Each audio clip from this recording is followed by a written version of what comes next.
Triomphe Congo TV est une chaîne d'analyse politique, économique, sociale et culturelle.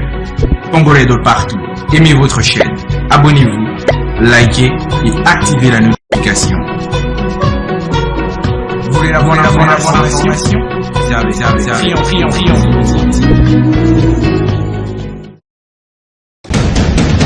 La République démocratique du Congo, c'est le plus grand pays d'Afrique centrale.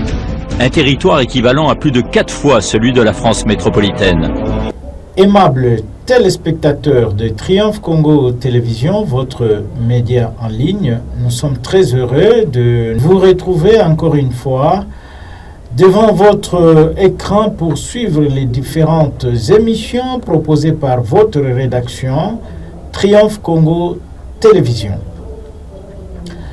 Au jour d'aujourd'hui, nous allons nous rendre dans la ville de Kalemi où de plus en plus les nouvelles qui nous proviennent de ces coins ou de cette partie de la République démocratique du Congo sont très alarmantes.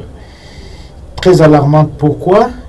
Il y a la montée du lac Tanganyika fait de graves victimes, il y a beaucoup de sinistrés et au jour d'aujourd'hui, toute la ville de Kalemi est inondée d'eau. Un peu partout, on remarque des inondations et l'eau envahit toutes les grandes rues et surtout l'artère principale, la route, le boulevard Lumumba, qui mène jusqu'à l'aéroport de Kainda. Alors pour en parler, aimables téléspectateurs de Triomphe Congo Télévision, je vous demande une chose. D'abord, c'est de vous abonner massivement sur votre chaîne Triomphe Congo TV. Nous sommes dans plusieurs plateformes, dans les réseaux sociaux. Nous sommes sur Twitter, nous sommes sur Instagram, nous sommes sur TikTok et nous sommes aussi dans plusieurs groupes WhatsApp et Facebook. Alors, si vous vous abonnez, ça me donnera beaucoup de plaisir pour que nous puissions beaucoup travailler. Ça me donnera la force de beaucoup travailler. Et aussi, n'oubliez pas d'activer la cloche de notification pour que vous puissiez recevoir tout ce que nous produisons sur cette chaîne. Sans oublier aussi, vous pouvez aimer la vidéo, la liker et la partager à plus grande échelle. Alors, pour en parler, votre rédaction a joint le maire de la ville de Kalemi, M. David Moukeba Mbombo. C'est avec lui que nous allons faire cette analyse de la situation vécue dans cette ville. Depuis 1964, c'était la première inondation et la deuxième inondation, la plus grave et la plus dangereuse, c'est celle que nous sommes en train de vivre en 2024. Alors, je vous propose d'abord de suivre les images qui nous proviennent de Kalemi. Nous sommes là, nous quittons l'aéroport de Kainda jusqu'à la place Kisebwe. Vous allez voir comment, tout au long de cette vidéo, comment le lac Tanganyika est en train d'envahir l'aéroport, donc la route qui mène même l'aéroport de Kalemi. L'aéroport de Kalemi est envahi par les eaux du lac Tanganyika. Vous allez voir la partie où il y avait jadis la MONUSCO.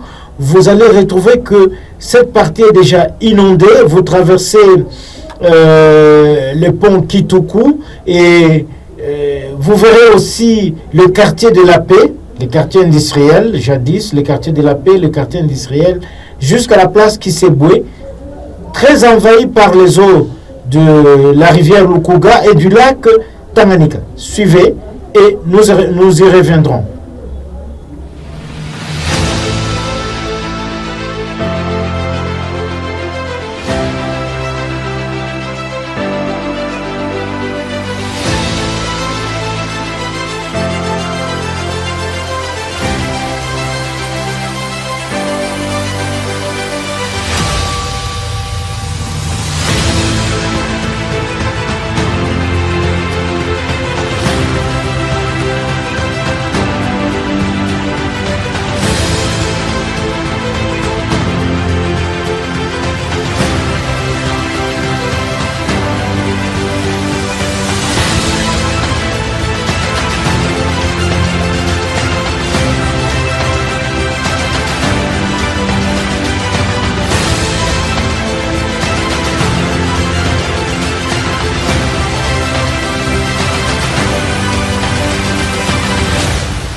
Alors, aimables téléspectateurs, vous venez bien de suivre l'AS. Là, nous sommes le danger du lac Tanganyika, du côté de l'autre rive de la Lukuga.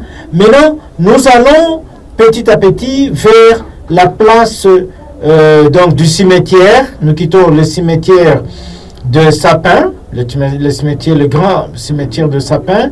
Nous allons vers l'école Bakita. Après, nous allons quitter de là. Nous allons passer par...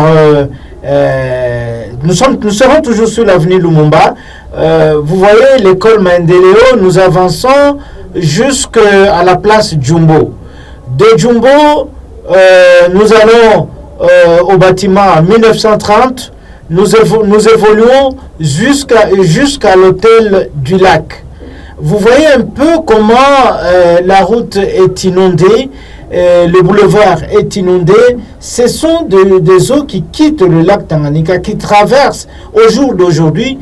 Tous les magasins ont fermé dans la ville de Kalemi. Alors, avec cette situation que vous venez de suivre, aimables téléspectateurs, votre rédaction a joint le maire de la ville de Kalemi, M. David Moukeba Mbombo. C'est avec lui que nous ferons l'analyse et quelles sont les dispositions prises par les autorités de Kalemi, donc au niveau local, les autorités provinciales, et les cris de détresse que cette autorité, le patron de la ville de Kalemi, lance aux autorités du pays, notamment au chef de l'État, au Premier ministre et au niveau de l'Assemblée provinciale, l'Assemblée nationale et au Sénat, que les autorités puissent prendre conscience et tourner leur attention vers la ville de Kalemi, qui, d'ici là, selon l'autorité locale, le maire de la ville risque de disparaître. Donc Kalemi risque de disparaître. Monsieur le maire David Moukeba Mbombo, bonjour. Bonjour. Monsieur le maire, au moment où nous réalisons cette interview, vous vous trouvez dans la ville de Kalemi, province du Tanganyika, n'est-ce pas? Tout à fait. Oui, monsieur le maire, quelle est la situation qui se passe à Kalemi par rapport aux inondations? Au jour d'aujourd'hui, comment cette situation est-elle présentée? Donnez-nous un peu l'état des lieux.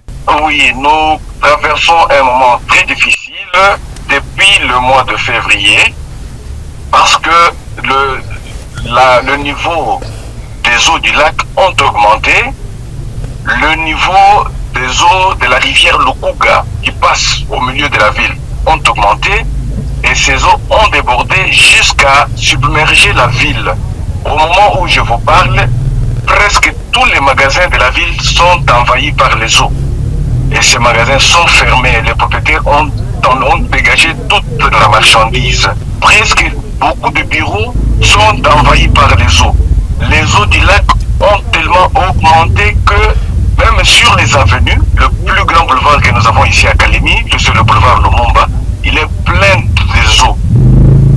Et maintenant, la circulation est devenue très difficile à tel point que on commence à utiliser la pirogue sur la route. Parce que quand vous tenez sur la route, sur le boulevard Lumumba, l'eau vous atteint aux hanches. Et les véhicules ont difficile à rouler, les motos ont difficile à rouler. C'est ainsi que parfois on utilise la pirogue maintenant. C'est vraiment déplorable, mais on n'en peut rien. La population traverse un moment très difficile parce que les avenues, toutes les avenues qui longent le lac Tanganyika sont inondées des eaux. Oui, monsieur le maire, vous dites bien que toutes les avenues sont inondées d'eau. Vous pouvez un peu spécifier. Là, vous avez parlé du boulevard Lumumba et où encore nous pouvons, là où la situation est très très grave, très dramatique. À part le boulevard Lumumba qui est dans les eaux, il y a le quartier Lubunduyi, il y a le quartier Kamkolobondo qui est aussi inondé. Nous avons également le quartier d'Ave qui se trouve aussi dans les eaux. La population qui occupait ces quartiers, d'autres ont déjà déménagé et d'autres passent nuit à la Belle Étoile. En tant qu'autorité, j'ai convoqué le Conseil de sécurité pour voir quelle solution adopter par rapport à cette situation. Oui, monsieur le maire, vous avez convoqué l'état d'urgence pour trouver une solution.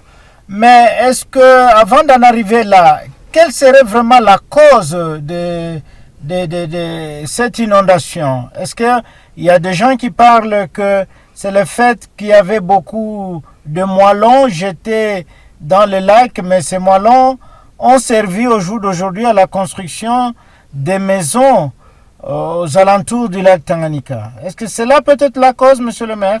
Tout à fait, parce qu'il y a des quartiers qui étaient interdits à la construction. Et on avait construit des moellons pour bloquer le lac, donc les digues pour bloquer le lac, qu'il ne puisse pas déborder et arriver là où il y a la population. Mais à l'époque de l'AFDEL, comme il n'y avait pas de gouvernement bien, donc un gouvernement précis, ceux qui étaient là, qui s'occupaient de l'AFDEL, ont autorisé aux gens de construire même aux endroits interdits. C'est ainsi que ces gens ont détruit même les moellons qui ont des digues pour empêcher les eaux du lac à déborder. Là, comme il n'y a plus de digues, le lac est libre d'aller où il va. C'est ça la cause. Voilà. Maintenant, à votre niveau en tant qu'autorité, qu'est-ce que vous allez faire? Qu'est-ce que vous faites concrètement pour donner une solution à ces problèmes qui est devenu presque dramatique dans la ville de Kalemi? En tout cas, je sais vous dire que la vie à Kalemi est dramatique, comme vous le dites. Les gens, surtout ceux qui sont dans les quartiers inondés, vivent difficilement. Comme je disais, beaucoup se sont même déplacés. À notre niveau, la mairie ne peut pas faire face à cette situation. Et même pas la province. C'est une situation qui ne peut trouver des solutions qu'au niveau du gouvernement central. Je profite de cette opportunité pour lancer un appel au gouvernement central qu'il pense à la ville de Kalemi. Sinon, c'est une ville qui est en voie de disparition. Si rien n'est fait, cette ville va disparaître. Parce que, à la dimension de ce lac, vu les quantités des eaux que ce lac dégage, si le gouvernement national n'intervient pas à temps, en tout cas, nous allons perdre cette ville. Cette belle ville, c'est une belle ville au bord du lac, mais ceux qui ont détruit les digues pour se servir des moellons et construire leurs maisons, aujourd'hui, les maisons là qu'ils avaient sont dans les eaux et ils les ont abandonnées. Alors, nous demandons au gouvernement, lançons un appel le chef de l'État, Tshisekedi Tshilombo, qu'il pense vite à la ville de... Sinon, cette ville va disparaître. Vous dites que la ville peut disparaître et vous lancez cet appel au gouvernement de la République. Quelle peut être la solution? Comment faire? La solution serait de faire quoi pour sauver la ville? La solution serait d'envoyer des techniciens. Moi, je ne suis pas technicien. Tiens, qui peut étudier, voir le plan central envoie des techniciens de l'urbanisme, de l'habitat, des techniciens là, qu'ils viennent vous aider l'avancée des autres à notre niveau, impossible de trouver. Je demande au gouvernement, comme solution, c'est d'envoyer les techniciens ici à Kalemi, les techniciens de l'urbanisme, les techniciens des infrastructures, les techniciens de l'OVD, de l'Office des routes, qu'ils viennent voir comment on peut bloquer ou stopper l'avancée des eaux du lac. Sinon, ce sera vraiment une catastrophe naturelle indescriptible. Oui, est-ce que ce même message peut être aussi lancé aux gens de bonne volonté, notamment des organismes internationaux? Tout à fait, je demande aux organismes internationaux, aux hommes volontés, pour penser à qui en voie de disparaître. Pense à nous pour construire des digues, que je demande aux organismes internationaux, je demande aux hommes de bonne volonté qu'ils pensent à nous aider ici à Kalemi pour construire des digues, construire des barrières et bloquer la ville de Kalemi va totalement disparaître. Monsieur le maire, pour terminer, au jour d'aujourd'hui, vous comptez combien de de personnes ou de familles qui sont sans abri au niveau de Kalemi? Comptons plus de 2000 personnes présentement. Dans les 3 communes qui constituent la ville de Kalemi, nous avons inventorié plus de 2000 personnes. Plus de 2000 personnes sans abri. Est-ce que le gouvernement local ou provincial prend en charge ces personnes ou bien ces personnes vivent comme ça dans des familles d'accueil? La plupart de ces personnes vivent dans les familles d'accueil. Bon, le gouvernement provincial et la mairie se sont mis à chercher un lotissement pour loger les sinistrés. Il y a un conseil de sécurité pour localiser un lotissement où l'on doit loger les sinistrés. Voilà, monsieur le maire David Moukeba Mbombo. Peut-être que vous avez autre chose à ajouter. Tout ce que je peux dire, c'est demander aux gens de bonne volonté, aux organismes internationaux, au gouvernement central surtout, de penser à résoudre ce problème qui nous dépasse. À notre niveau, on ne saura pas résoudre ce problème. Le cri, donc, nos SOS, nous les lançons au gouvernement, au président de la République, qu'il pense à la ville de Kalemi qui est en voie de disparition. J'ai dit, je vous remercie. Voilà, aimables téléspectateurs de Triomphe Congo Télévision, nous vous disons que nous étions en direct avec monsieur le maire de la ville de Kalemi. Nous sommes là dans la province du Tanganyika. À tous, nous disons merci. Voilà, aimables téléspectateurs de Triomphe Congo Télévision, nous sommes très heureux de vous avoir présenté la situation très alarmante que connaissent nos confrères congolais, nos confrères de l'Est. Il y a le problème de la guerre de l'Est qui menace la partie Est, et aussi le problème des eaux, de la montée des eaux du lac Tanganyika et de la rivière Lukuga. Si vraiment les autorités n'en prennent pas compte de ce que nous sommes en train de dire ici, la ville de Kalemi va disparaître. On ne parlera plus même de l'aéroport parce que les eaux ont atteint même l'aéroport de Kainda. C'est très dangereux. Alors, à tous et à toutes, nous vous disons merci de nous avoir suivis. Triomphe Congo TV est une chaîne d'analyse politique, économique, sociale et culturelle. Congolais de partout, aimez votre chaîne, abonnez-vous, likez et activez la notification. Vous voulez avoir l'information? Triomphe.